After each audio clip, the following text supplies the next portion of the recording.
Mas daghan gyud ang mobalibad sa pulong sa Dios kay sa mga kalingawan ni ining kalibutan. Mas daghan gyud ang tuas diskuhan, mas daghan gyud ang tuas bulangan, tuas kadagatan, swimming pool kay sa simbahan. Mas daghan gyud ang naa sa simbahan nga bakak kay sa simbahan sa kamatuoran.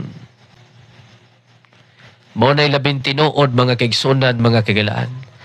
Daghang mga tao karon nga nagtaganas mga material nga mga butang, maoy ilang giandam alang sa ilang kinabuhi, mga kaigsunan, mga kagilaan. Kumaon ka, pumahulay ka, mag-inom ka, magsadya ka.